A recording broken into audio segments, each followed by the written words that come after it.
last night? The conversation at dinner about the big birthday trip? The one Holly Joe has been talking about for weeks?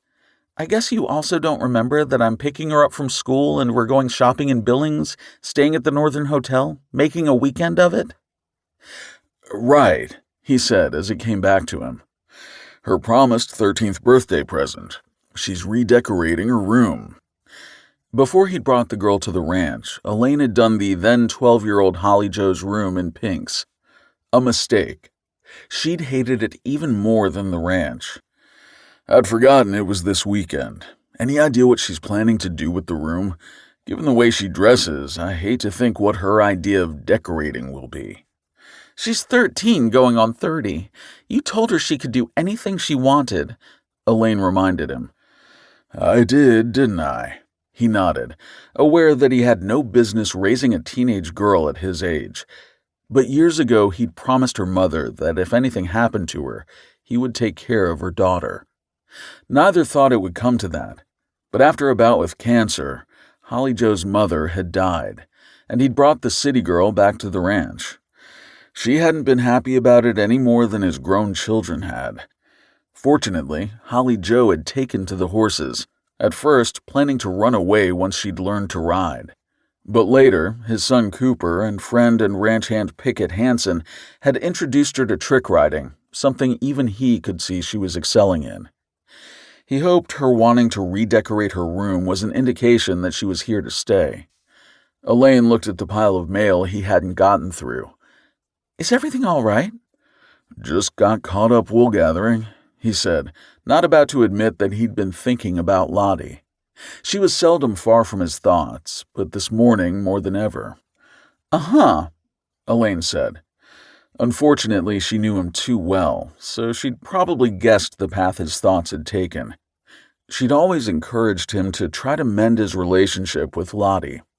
He had tried over the years, but to no avail. If Charlotte Stafford was anything, it was stubborn to a fault.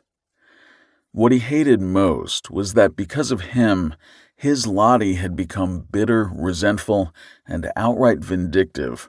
Not just about him, but his entire family. Recently, his son Cooper had fallen in love and married Lottie's eldest daughter, Tilly, throwing even more fuel on the fire. Still standing in the doorway, Elaine looked worried about leaving him. If you're sure you'll be all right without us. I'll be fine. It isn't like I'm here alone. The house was bursting at the seams right now. Cooper and Tilly were living in the huge, sprawling house while their home on the ranch was being finished. His sons Trayton and Duffy and daughter Bailey also lived in the house, though he hardly ever saw them, along with himself, Holly Joe, and Elaine. As his children had grown, he'd added on, giving them all room to grow. The ranch manager had his own place closer to the stables and shop.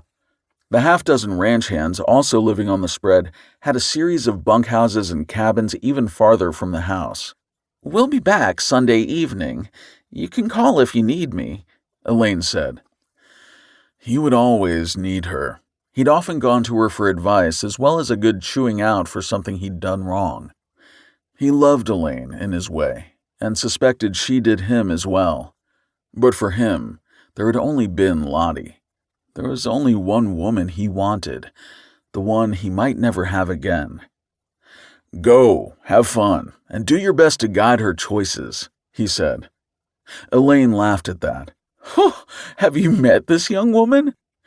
Her expression turned serious again, as if still hesitant about leaving him, before she said, Okay, see you Sunday then.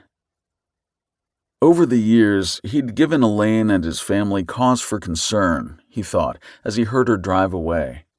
He'd brought Holly Joe into their home with no real explanation, causing his eldest son, Trayton, to resent the girl, and Bailey to simply ignore her. He'd done so many things wrong in his life, handled things poorly, and continued to make mistakes. Glancing out the window at the beautiful early summer day, he felt a little of his hope slip away as he felt a chill. Like someone was walking across a grave? His second wife, Lulabelle, would have said it was an omen. But then again, if Lulabelle really could see the future like she claimed, then she would have never married.